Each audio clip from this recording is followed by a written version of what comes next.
the College by the Lake, Coeur d'Alene, Idaho.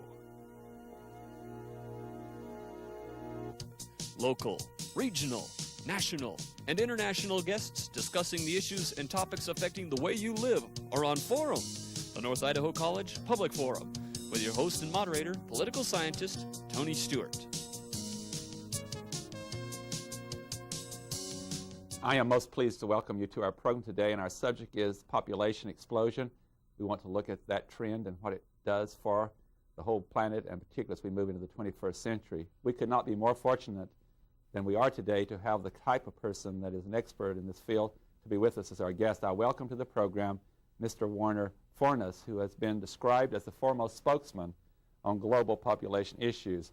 Our guest is the president of Population Institute, which is a Washington, D.C. based nonprofit public interest group. Our distinguished guest has addressed virtually all major international gatherings on population dating back to as far as the date 1974. He has also recently addressed this issue before the United Nations roundtable discussion on Bangladesh that was in preparation for the 1999 Cairo +5 conference. Our guest has received the Rotary International Paul Harris Fellow. He has received the Humanist of the Year Award and was in 1997 a distinguished alumnus of the University of Maryland. His credentials go on, and I would add that he does speak to groups all over the world and does share this very valuable information. On behalf of all of our staff at the North Idaho College Public Forum, Mr. Fornes, welcome to our program. And I'm always very pleased to have our regular panelist, Steve Shink, who is the Vice President of Community Relations and Development at North Idaho College, and I shall ask Steve to commence today's questioning. Thank you, Tony. Mr. Fornes, I wonder if you could take just a few minutes and give us something of a historical overview of this question of population. And maybe if I could frame that question a little bit more directly, could you take us from, say, the beginning of recorded time to the present time and chart population growth through that period? Well, Steve, it took all of recorded history until 1830 for us to have the first billion people on this planet. By 1930, we were at 2 billion. By 1960, at 3 billion. By 1975, at 4 billion. 1986, we were at 5 billion. And we're now on a course to double the world's population to over 12 billion as we're about to receive the 6 billionth person. It's already been conceived somewhere, that child, and somehow in the next few months, the news media will make a case out of it, and we'll probably see some child wrapped in swaddling clothes in some crib somewhere being proclaimed as the 6 billionth child on Earth. It's not that we're sexier than any previous generation that's causing this problem. Let me disabuse our viewers of that. It's because we've conquered death as a result of medical breakthroughs, sanitary improvements, mass inoculation campaigns. We have brought down the death rate in such places as Uganda, Bolivia, Nepal, across the world, but we have not done an equally good job in bringing down the birth rates. So to condense that just a little bit, it took several thousand years to reach 1 billion. We're now looking at a point where we might add 5 or 6 billion people to the population in 10 years. Within 40 years. Within 40 years, I'm sorry. Can you project out a little bit further? Because, I mean, there are changing trends in population growth. What is the outlook even beyond that, or is it too difficult to tell? Well, I'm hoping that we will, as Homo sapiens, react to the warnings on the horizon and say enough is enough. Last year we grew by 80 million. That's down from 90 million the year before. What's hidden in that figure is that 98% of the growth that's taking place in the world is occurring in the poorest countries. Those countries already terribly torn by civil strife and social unrest, where all too many people live in brutal poverty. I'm hoping that if we can empower the 400 million women in the world who have told the World Fertility Survey and demographic health surveys that they want no more children.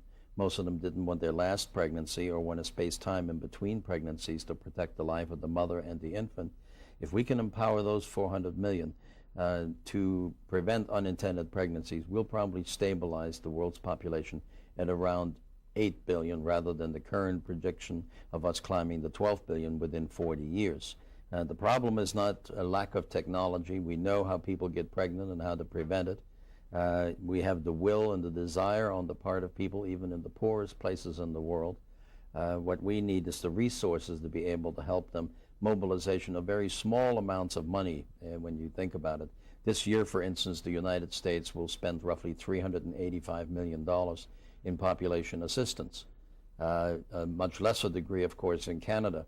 But both the United States and Canada have been leaders in helping third world countries in coming to grips with this issue. The problem is that the demand for help far exceeds what's available, especially when you take a look at the United Nations Population Fund, which is the largest multilateral organization providing assistance to people in 140 countries.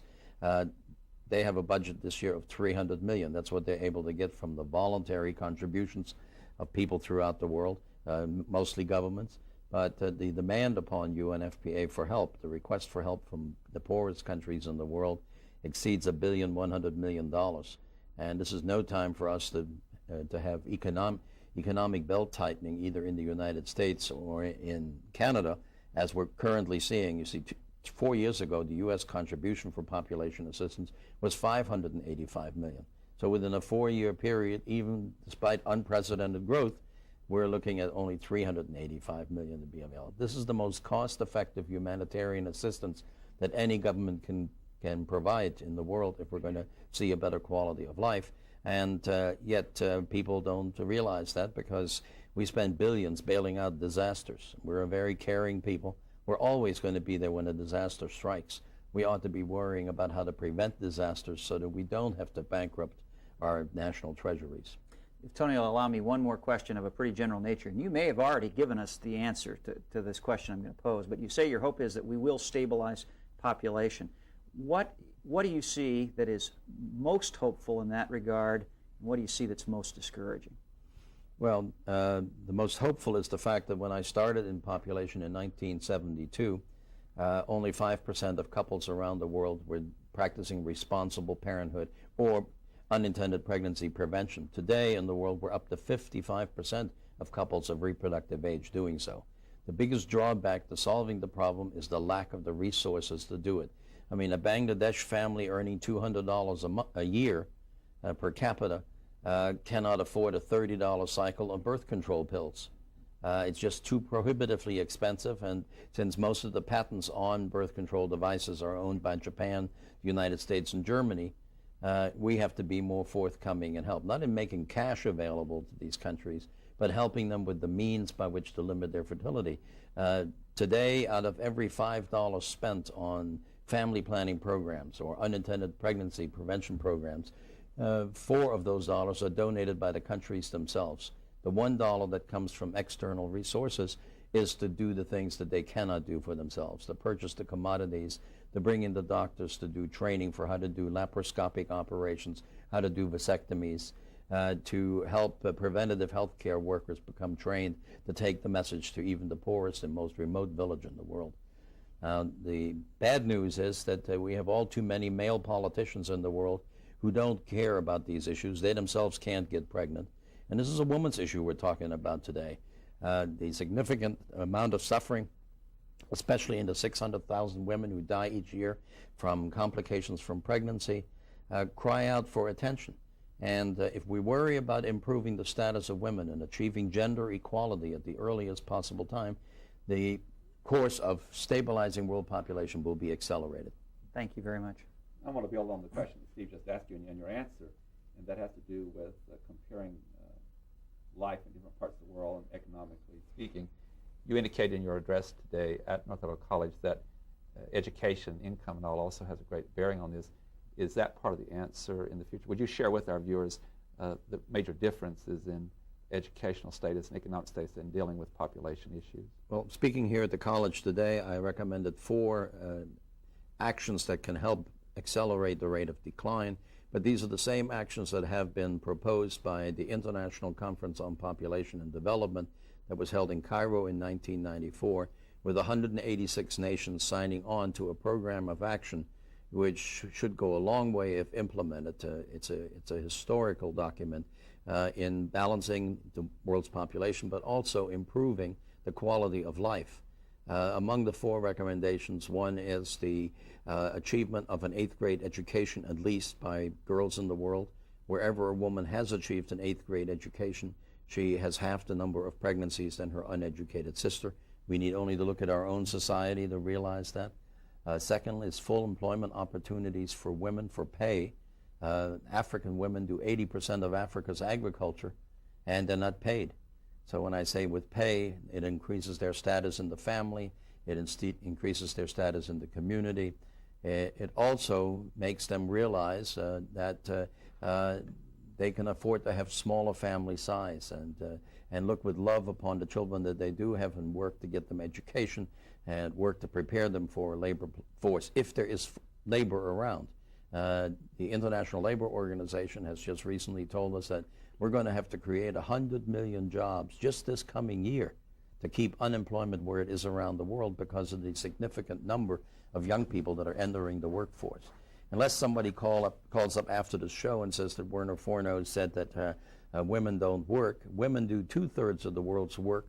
They earn only 1/10 of the income and own less than 1% of the property. So women have been the traditional workhorses of society. Number 3 is the reduction of infant mortality to its lowest level, so that when a couple has a child and they know that child is going to survive, then they will opt for a smaller family size because they can't manage it all. I mean, you can't manage a 10 or 11 or 12 child family as we did in the agricultural days of Canada and the United States, when we needed farm hands and when we had very small populations. And the United States alone since 1950 has doubled its population almost. We're now at 271 million. We're on a course by the year 2050 to go to 400 million according to the Census Bureau. And if they all consume as we consume today, we're going to be going to hell in a handbasket. So we have to change not only our reproductive patterns, but we need to bring our consumption rates into balance with the resources and the environment on this planet. Thank you very much. I also want to get... Can I just, Tony, I forgot number 4. Yes, please. Someone is going to be sitting out there and they're going to say, all right, I got 1, 2, 3, illiteracy eradication, full employment opportunities, reduction of infant mortality, and number 4, and we probably really can't wait for this, but it needs to be accelerated now, is universal access to the knowledge and the means to prevent unintended pregnancy, whether it's natural family planning for those for whom it works or modern medically approved methods of family planning. And folks, abortion is not a method of family planning. Abortion is a failure of society to come to grips with a much more fundamental problem, and that's to prevent having to make that decision in the first place. Thank you. Would you give a very vivid description of 1 or 2 countries that have a geographical area that is even smaller than the state of Idaho, yet has this absolutely remarkable large population that illustrates that in some parts of the world, at what point that we have already reached? Well, I don't know how vivid I'm going to be, Tony, but Idaho has 85,000 square miles and only a population of 1.2 million. If you were to search the globe for a country that roughly is the same size, you would probably focus on Bangladesh in Southeast Asia, since that's on the news so much during the month of October because of the significant flooding, loss of life, and loss of property associated with it. Bangladesh has 50,000 square miles, 2/3 the size of Idaho, and has 130 million people living in that space, and will double probably within the next 35 years if it keeps growing like this. As Homo sapiens, we can make necessary course corrections. What's predicted today doesn't need to happen. We can be responsible and change most of the environmental and resource shortages and population trends if we become very seriously committed to solving these problems. But it's on a course to double to 260 million in the next 35 years. And there are some 74 countries in the world that are doubling their population in just 30 years or less. So, you know, this problem is not one that we in the Western world or the industrialized world have a major problem with, because we have done all the 4 things I've recommended. We have achieved a stabilized population. In many European countries, we're even on a negative population growth. And that leads some crackpots out there, world-class fact twisters, to say, well, the population problem is over, because 51 mostly European countries or affluent countries have stabilized their population. That's no reason for us to say we have to cease. What it really does is it shows that family planning does work, that all of the elements we've recommended work, and you know, we've got to stop coddling the affluent and start worrying about the afflicted if we're to see any kind of hope for our children and our grandchildren on this planet. Just a footnote before I go back to Steve, and that is the Idahoans are watching this program could imagine doing away with 1/3 of this state, taking away, and then with the 2/3 left, having that many million people living here, then they get the real vivid picture of what is going on. If we had the population density in Idaho that we have in Bangladesh, we'd be over 200 million people in Idaho today. Steve Sheen. I'm just amazed by your knowledge of this subject, although I see in the resume I have in front of me that, and from what Tony said in his introduction, you've been working in this field for more than 25 years. And I have to get this question before I forget about it. What drew you to this area in the first place? It was an accident. I was in the Maryland legislature, and I got tired of listening to people saying that women were having lots of children in order to have increased income, either through welfare payments or aid the families with dependent children. And in one of my appropriation committee hearings, I said, why don't we just make it mandatory that anyone that seeks public assistance from the state has to be counseled about how to prevent unintended pregnancy. And I guess they thought that was pretty funny, and so they passed it. And within a matter of 3 or 4 years, we saw 10,000 hardcore unemployables come to the state for vasectomies, which the state paid for.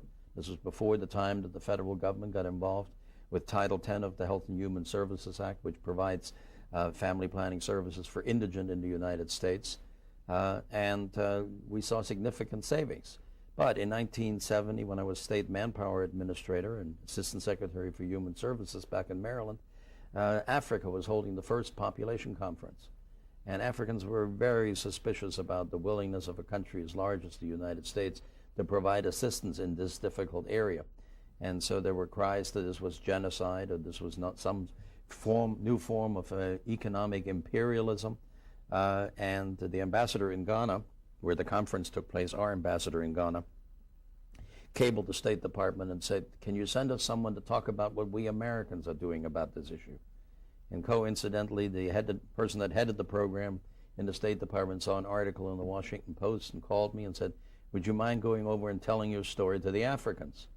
And I said, sure, why not? Who's going to pay for the bill? We'll cover the expenses.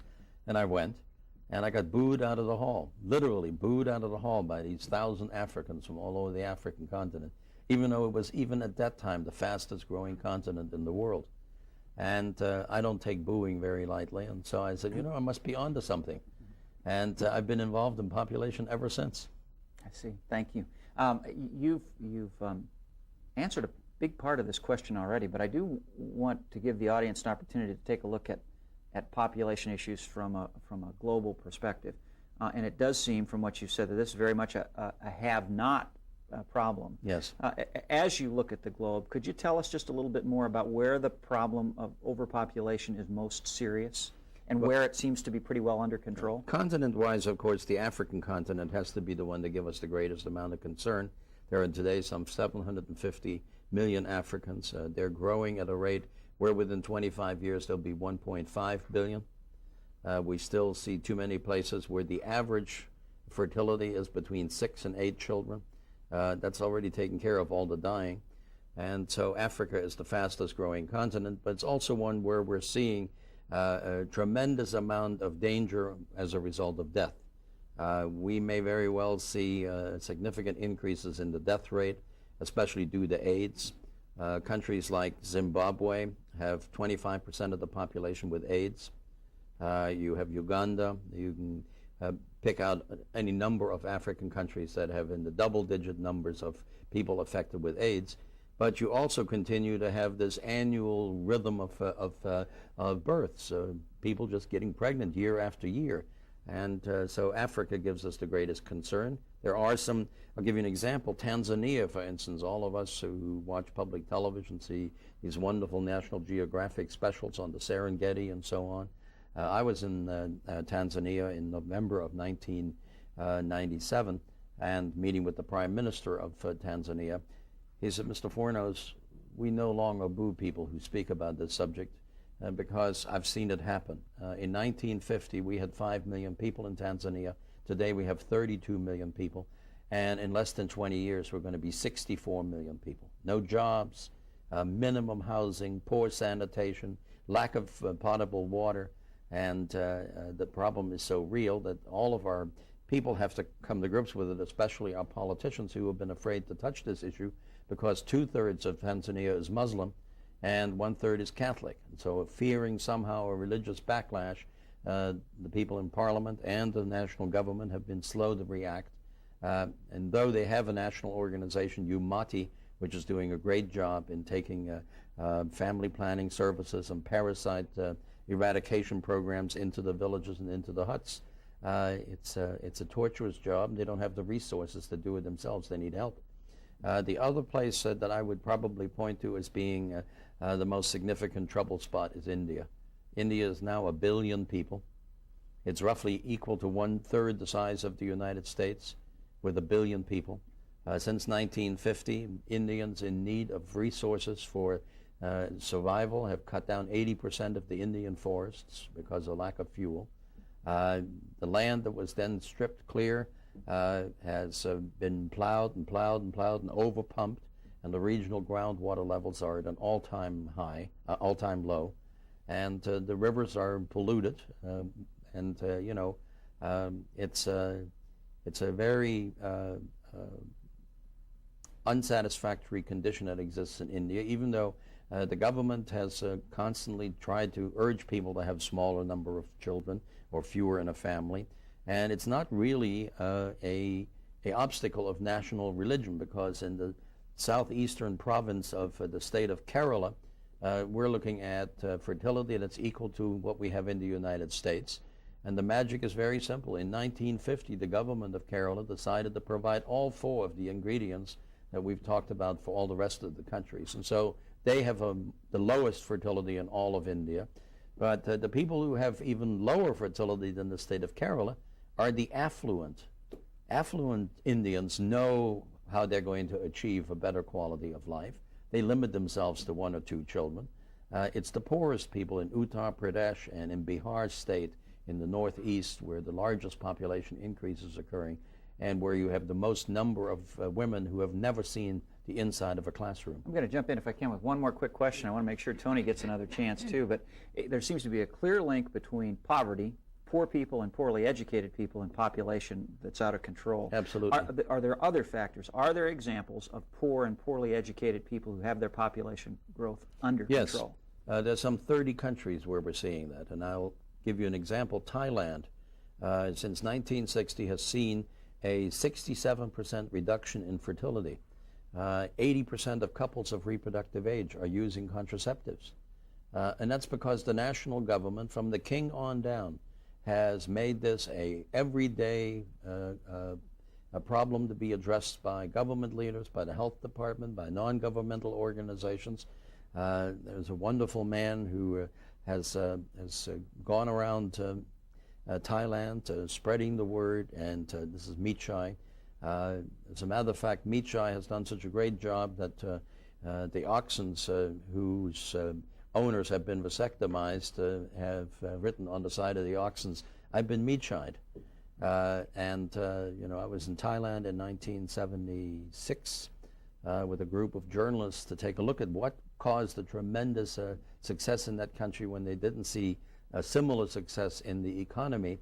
It's because of a dedicated program of political commitment, motivation for smaller family size, and universal access to the knowledge and the means for free, made available by the Public Health Service in every village. The only place where we see Thailand still not having quite moved to where they're going to achieve replacement fertility is in the hill tribes, the Chiang Mai region and the Chiang Rai region.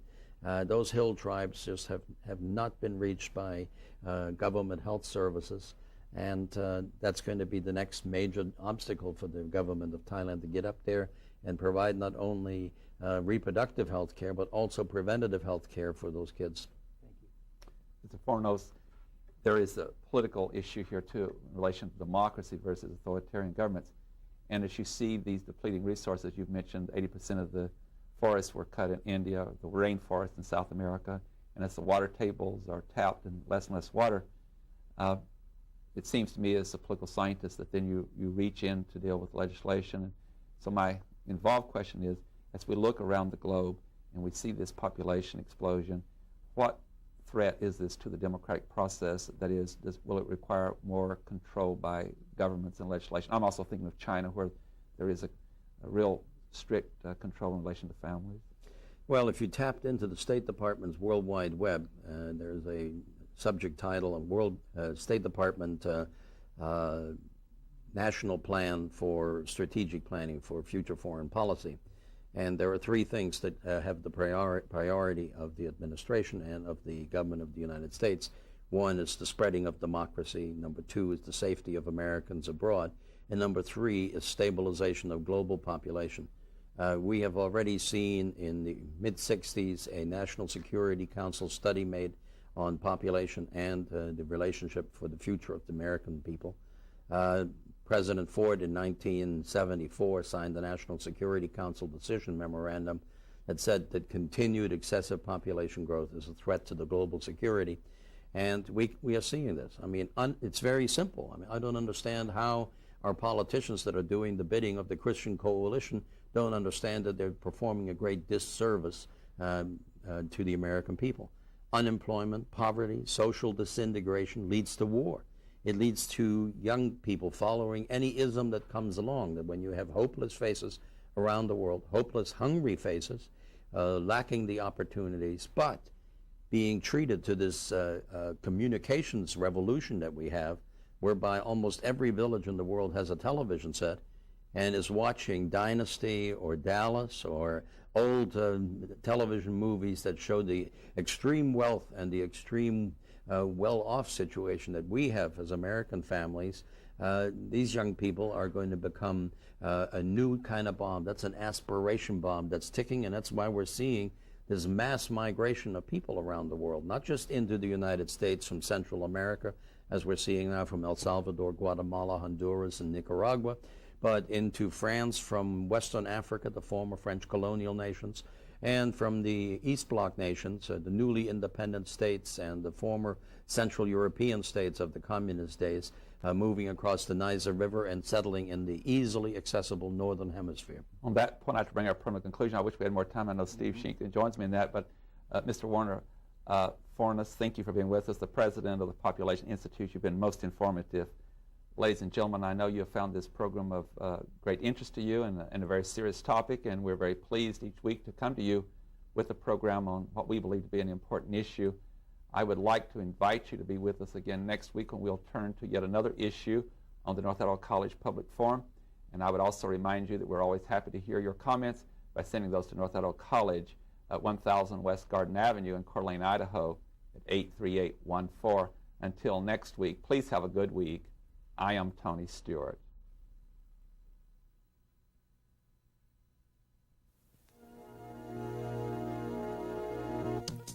The North Idaho College Public Forum was videotaped live from the studios of Instructional Technology on the campus of North Idaho College for viewing at this more appropriate time. We invite you to join us again next week for another all-new edition of the North Idaho College Public Forum on this public television station.